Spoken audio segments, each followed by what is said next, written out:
In this video, I'm basically going to share with you different questions that teachers have asked me throughout the years, hopefully providing some good advice, but also some tips and tricks of the trade to make your teaching life a little bit easier.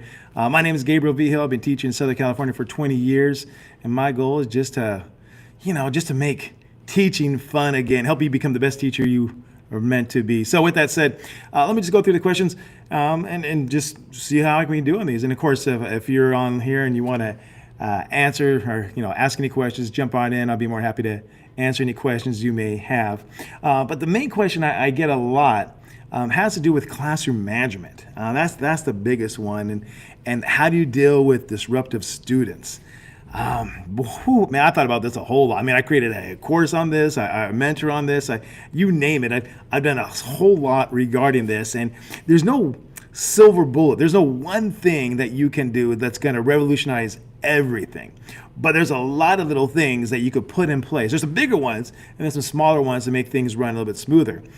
So if I was to lay out some big things you'd want to do in order for classroom management, some huge things you want to do to make your classroom better and run smoother, I would start with the seating chart. That's the number one thing I would start with is seating chart. And I have a seating chart in my class. I have 5 different periods, and for each one of those periods, they have a seating chart. And if you ever go on my YouTube channel, you'll see different videos about that. But that is the main thing I do in my class, just to get control from the very, very beginning. But here's the idea behind a seating chart. I want you to think of this like if the classroom management is a battle, I want you to think of the seating chart as the pre-battle plans, right? The pre-battle plans.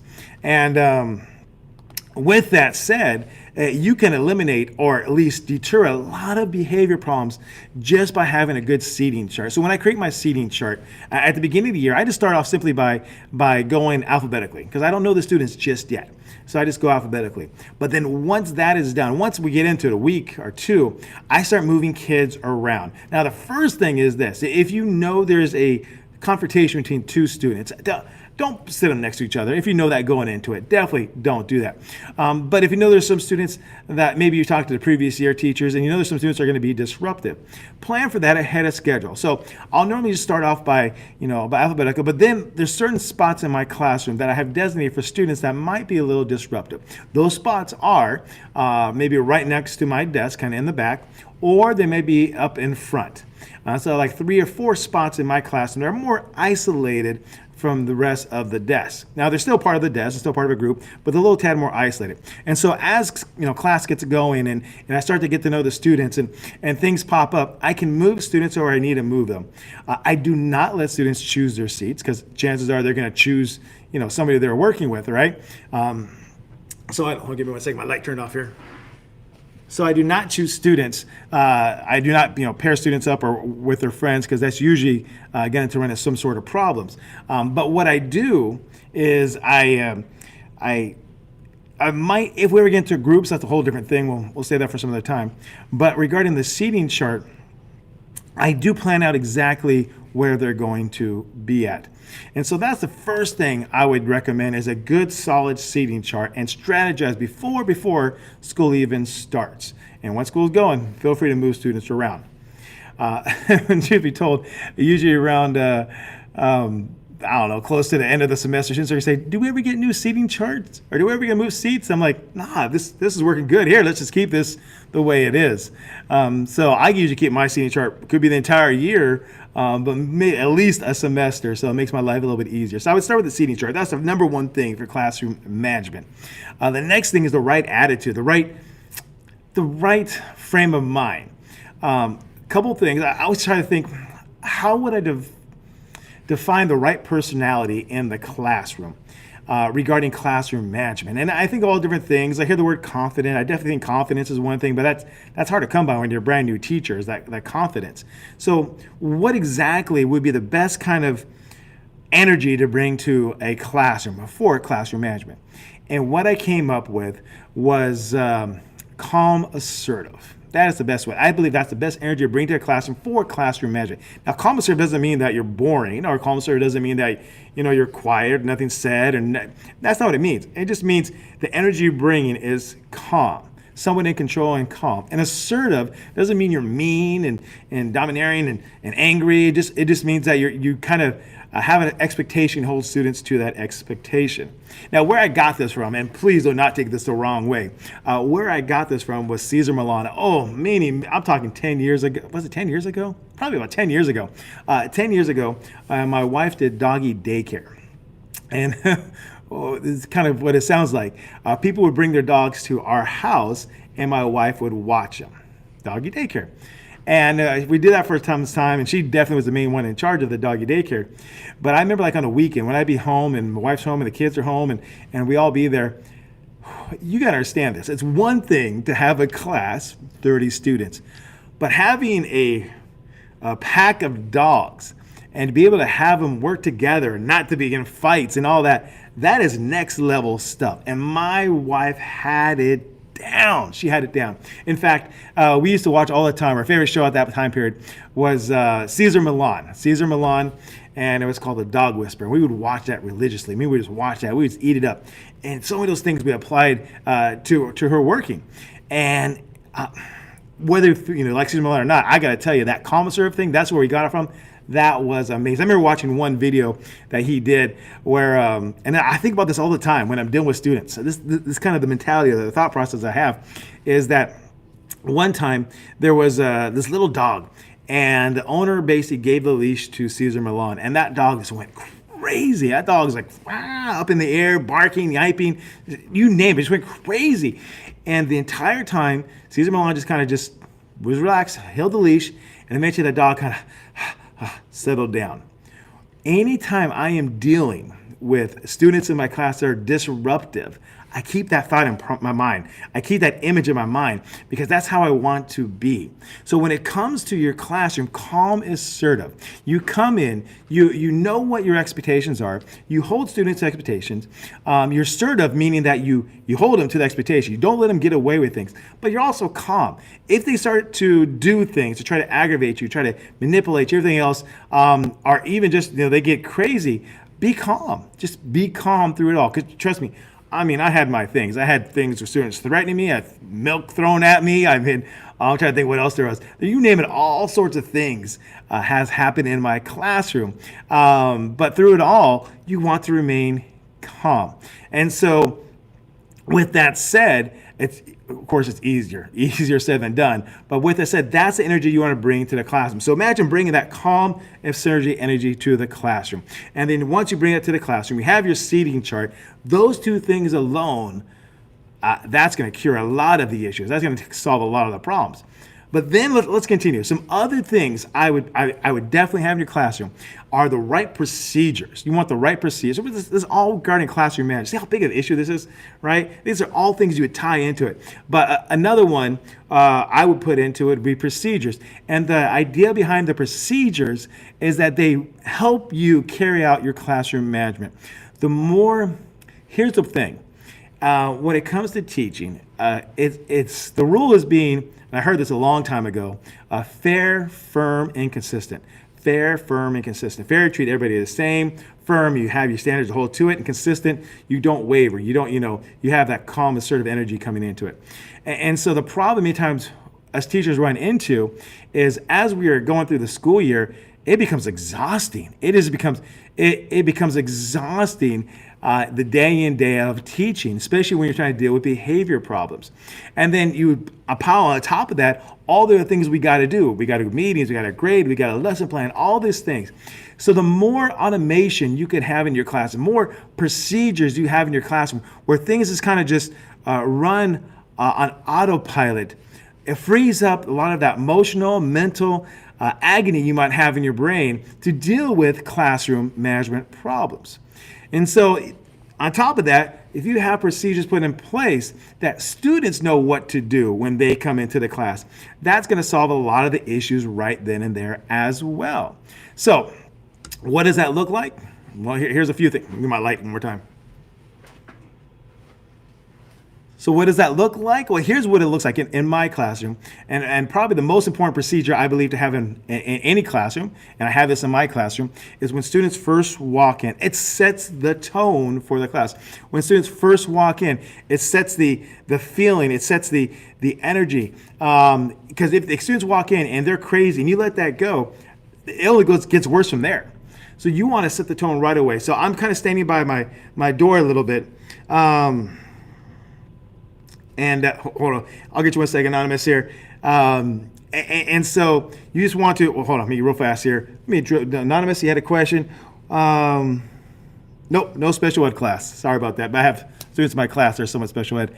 But here's the thing, is with the right energy and you have the procedures put in place. So once again, the procedures, warm-up procedures, what I call them, because they come in, there's something for them to do right away. If there's something for them to do right away, then that really sets the tone, the energy, and the expectations. And so that is one procedure I would definitely have in place, is some sort of warm procedure. In fact, I spend, a true story here, I spend probably about, I would say the first 2 weeks redealing with the warm-up procedures and just to get students into it. So that's some things I definitely have in place. Kelly, thank you for chiming in there, Kelly. What are your thoughts on MTSS and implementation within the general education population? Oh, Kelly, I love this question, by the way. In fact, we're kind of, at my school, we have in fact, I was just talking with MTSS teachers, MTSS, yeah, I was just talking with them today.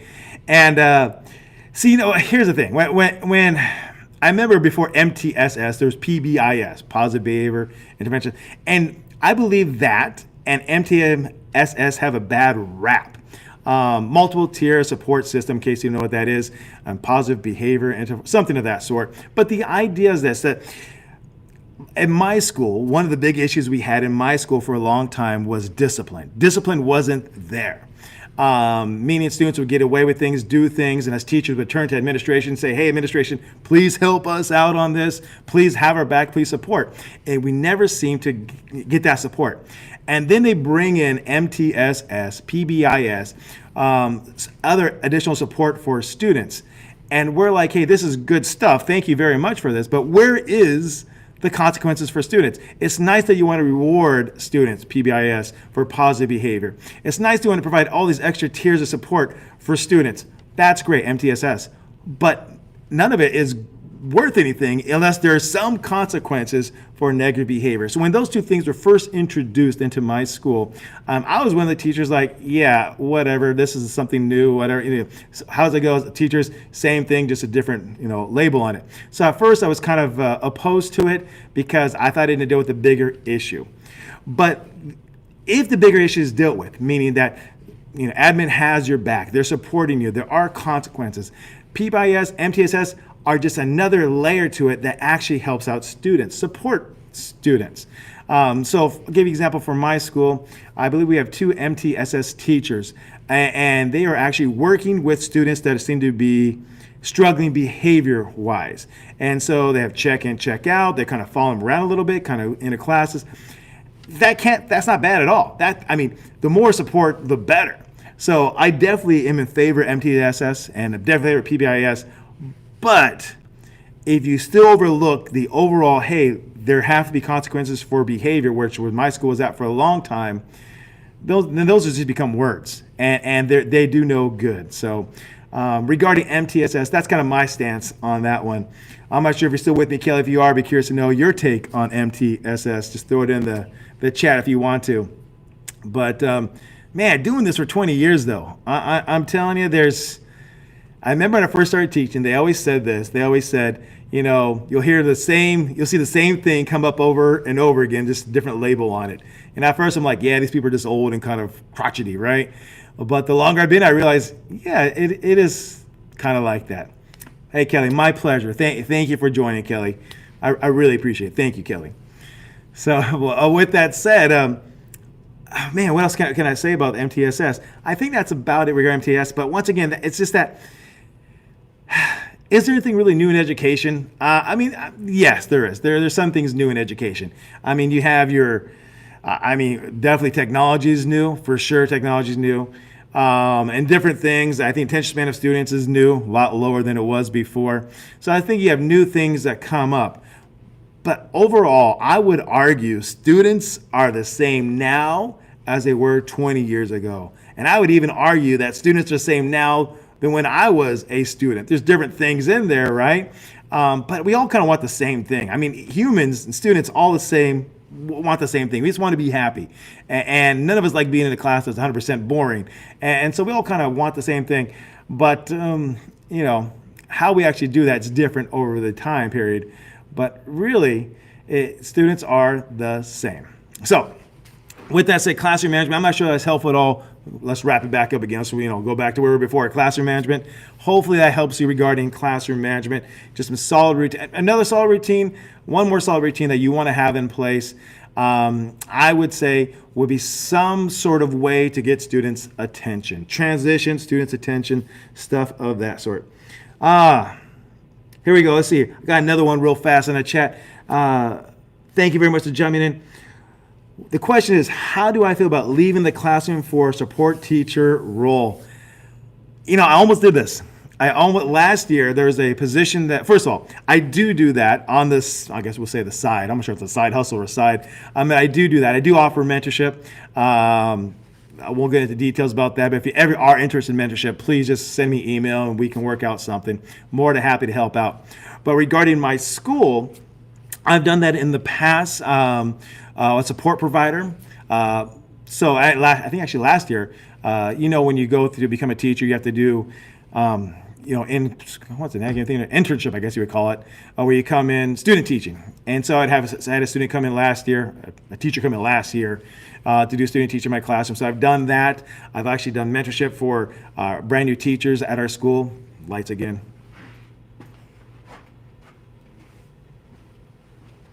This is how you know I'm a real teacher. This is what happens, right? And so I've done that as well, mentorship the new teachers that coming in. And then now I'm doing this own thing on my own as well as mentorship. But last year there was a position that opened up, which was going to be strictly out of the classroom. And my whole entire role, I think there's like 3 of the 4 of the teachers there, is we basically would be like the mentors to all the new teachers in our district. Which my understanding, there's like 80, 100 teachers in a district that are new. And so I'd be one of those mentors to the new teachers to help them for the first year or two and finish up their credentialing. So I almost jumped at that role. In fact, I was talking with the lady that was hiring for that at our district. And I just poured my heart out there. I said, I really feel led to do this, or I really want to do this. But I felt I had some unfinished business at my school.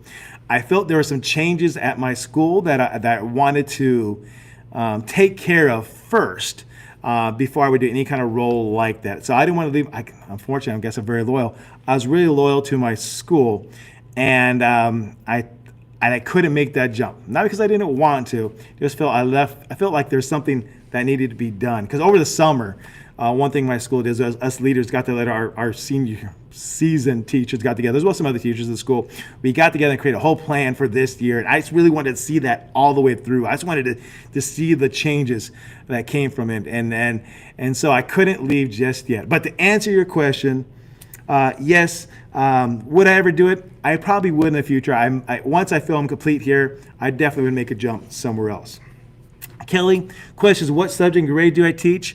I teach social studies. Currently, I teach social studies 8th grade. 8th grade social studies in California, which is United States history. That's where I currently teach. I've been teaching this for, it's got to be 10 plus years. Before that, I was at the high school. And at the high school, I taught 10th grade United States history, which is actually 10th grade world history. That was at the high school. Before that, I was in 7th grade here, and I taught world history. And then beyond that, I've taught summer school, and I teach adult ed. And so you name it, I teach everything pretty much from 6th grade on up. Let's see here. Pink, hopefully you don't mind me calling you Pink. Helping the teachers with classroom management. Hey, Pink, like I said, you know what? I'm actually kind of working with our teachers here on campus, helping them do some other things, some training and this and that. So we'll see where it goes. We'll see it goes. But Pink, if you ever need anything, please, even if it's not for a mentorship program, but if you just have any questions or anything, and this is for anybody, please feel free to send me email. I'll be more than happy to help out where I can, because, man, even though I've been doing this 20 years, I still have nightmares of what it was like when I first started. And if you haven't been following my channel, my story goes like this. When I first started teaching, it was the hardest thing I ever did. And hopefully don't scare anybody with this, but in all honesty, it took me hopefully you, a lot less, but it took me 7 years to feel comfortable being a teacher. That's a long time to commit to something, 7 years. Most teachers, it takes them a lot less. And I'm sure it's gonna take you a lot less than that. But it took me 7 years to finally get comfortable just being a teacher. Not even a good teacher, just being a teacher. So I still remember how it was those early years. And it was, I mean, I'm a grown man, and I would go home crying. Those kids just broke me. So any help I can provide, classroom management, otherwise, I am here. So thank you, Pink, so much for being on here. I really appreciate it. What else can I tell you here? Classroom man, yeah, how about this? This is another one I get a lot of, is how do you deal with that one student? In fact, I was just texting someone I used to work with before, mentorship with someone before, and he was asking about, do you ever have students just kind of just being defiant and being rude and everything else to you? And my answer is, yeah, all the time. That's what teaching's all about. I mean, that's definitely something I've experienced. Not so much these days I did before, but I definitely have experienced that. But how do you deal with that? One student, or maybe a few students. Here's how I deal with it. And I still have, I want to make sure you know, things are not perfect in my classroom by all means. I still have things that come up. I still get stressed, and there's some students still get to me and all that.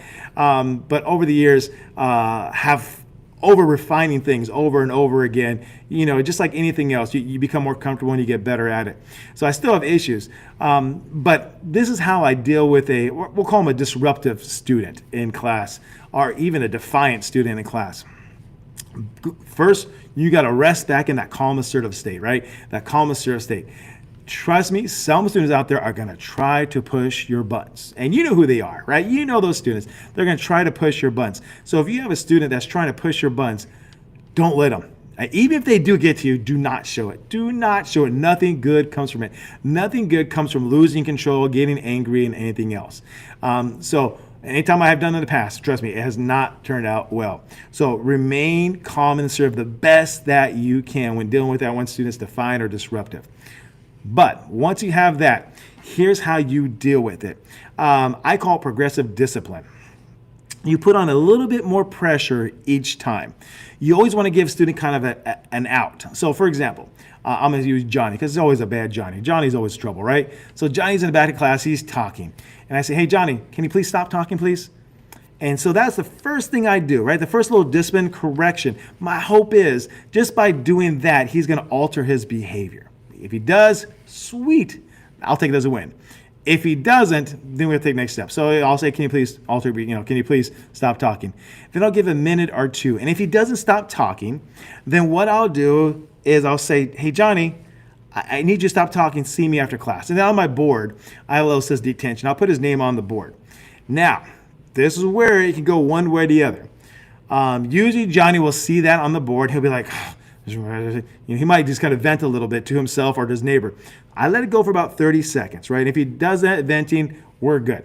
And then I come up to him later on and say, hey, Johnny, hey, man, I don't want you to have detention. I just need you to stop talking. I'll make you a deal. You stop talking, I'll take your name off. No problems at all. So I'm just applying a little bit more pressure to try to change that behavior. Progressive discipline, just trying to change that behavior. Because if I just go straight to, hey, Johnny, you have a detention, or hey, I'm calling home, gosh, that takes forever to do. You got to document, you got to call home, you got to see Johnny. You don't want to spend lunchtime with Johnny, right? So you got all these things. So just enough to kind of alter that behavior, right? But if Johnny resists that, and Johnny takes it to the next level, I don't know what it might be. He's still venting after a minute or two, or he kind of just is hopefully defiant in class. Calls me a name, whatever else it might be. And then what happened is that students, I don't want to get back. I don't want to go argue with him in front of the whole entire class, because then he has no out. If I argue with him in front of the entire class, he's not going to step down because they want to lose face in front of the entire class. And that's guaranteed to escalate. So what I'll probably do is I'll probably go up to him. Let's say, all right, so I correct him second time. He's still talking, and I put his name on the board. So the third time, I'll kind of go up to him kind of quietly and say, hey, Johnny, here's the deal, man. This is like the third time I'm talking to you. Let me get the light. I said, Johnny, this is the third time I'm talking to you. I don't know what else to do. Here's the deal. If you don't stop talking, I got to send you to the office. So you have a choice to make. Either you stop talking or I got to send you to the office. Let me know what you decide. I'll be back in 1 minute. And then I walk away. So that minute, I give him the out. I give him the out of quieting down. And I give him a choice. You have a choice. The choice is in your hands. You're either choosing to go to the office or you're choosing to quiet down, right? Those are your two choices. Quiet down, go to the office. And I walk away. That's the key. You walk away. I walk away. When I walk away, gives him the chance to reflect a little bit, gives him a chance to make the right decision. I'm not saying it's going to happen, but you have a better chance of having it. When I come back a minute later, I said, have you decided? And options are, he might say, you know what, F you. All right, Johnny, well, I send him to the office, right? Or he might say, all right, I'm cool, I'll quiet down. We'll take it as a win. Or he might say nothing. If he says nothing, he said, hey, all right, I got you, Johnny. Just know, if he says nothing, I was like, all right, cool, just make sure we're on the same page. If something else happens, I got to send you to the office. And then usually it quiets down. So more often than not, they'll quiet down because they have the out. You give them the option, the choice, and then usually that will take care of it. So that is how I deal with the students, kind of more outspoken, defiant, a student that is disruptive. That's how I kind of, would take care of that one. Oh, let me see here. What else is there? Those are the main ones. Let's tackle one more. One more, we'll call it done here for the day maybe. Life, the question is, how do you balance teaching with everything else going on in your life, right? How do you balance that out? This is extremely difficult. This is extremely difficult to do because first of all, even if I wasn't teaching, life sometimes will just wear you down, right? Let alone applying, layer on all those things with teaching. Life itself would just get to you. So here's my advice. If you're having trouble balancing those two things, I'm going to give some practical tips here, by the way, okay? So not just all ideas, some practical tips, not just some philosophy. But the first thing I'd recommend do is take a step back and look at your season. I really believe we all go through certain seasons in our life. I can tell you right now, I'm quite old. I'm not sure the old. I hate using the word old, but I'm 50 years old, right? So I'm 50 years old. My kids are 16, 18, and 20. They are different now. My season is different now than it was 10 years ago, than it was when the first one just being born, than it was with no kids. Things are different in different seasons. And this season here, our biggest challenge isn't changing diapers. Our biggest challenge right now is basically going to the next stage, trying to help our kids transition to adulthood, as well as trying to take care of our parents, me and my wife's parents. Those are the biggest challenges we have now in our life. So different seasons, different things going on. And just taking a step back to see where you're at in your season. There are some seasons that are going to go easier than others. There's some seasons that require attention in different spots than others. So that's the first thing I would do is take a step back to see where you're at season-wise. But then the next thing I would do is, practically speaking, in the classroom, if you're having a hard time balance both out, chances are it's because school's becoming very overwhelming. And if that's the case, the secret is putting systems in place, back to what I mentioned before, where things are automated. Automated to the point where you can let the classroom kind of run for itself. So here are some quick automations in my classroom that have freed up so much time for me, which made it easier for my work-life balance. One is lesson planning. I have a system down on lesson planning. In fact, if you want to know, I created a long video about this. If you ever want to see how I lesson plan, find it somewhere. I think it's called like lesson planning like a pro or management one. I forgot, something about lesson planning. I go to my my videos, you'll see about lesson. It's like a 2.5 hour video. It's a long video, but I go in quite a bit of detail how to lesson plan. But the bottom line is this: lesson planning, if you can find an effective way to lesson plan, that is going to relieve a lot of time on your hands, which is going to give you that breathing room you need to help with the work-life balance. The other caveat of that is grading. I have a system put in place for grading. First off, for lesson planning, I chunk things in 2 weeks time periods. I obviously just watch a video, get a better feel for that. But then grading, what I do for grading is at the beginning of the year, I teach students how to grade their own papers. And students will grade their own papers. And when students grade their own papers, then I'll have another student regrade it. So, for example, period 1, they grade their own papers. Then in period 2, I now have all period 1's papers. I give it to a reliable student from period 2, and they'll regrade. And all they're really doing is just counting points. That's it. And then what would take normally a teacher an hour, 2 hours to grade 150 pieces of paper, I could put it in a matter of 10 minutes, be done with my grading for that day. That system of grading has freed up so much time, which allows me the ability to breathe once again and to help with a work-life balance. So those are two big things you can put in place to kind of just free up some time. Once again, it is lesson planning procedures, how you lesson plan, as well as grading. That'd be another one. Beyond work-life balance, that's a big thing you could try to tackle. But those are two practical things I would do that have helped me in the long term. So with that said, hey, thank you for tuning in. I get ready. I got to wrap things up here. I got, school's almost over for me here. I got to get ready for other stuff. But hey, I'm going to try to be doing these hopefully a couple times a week. So feel free to join in, but have a wonderful day.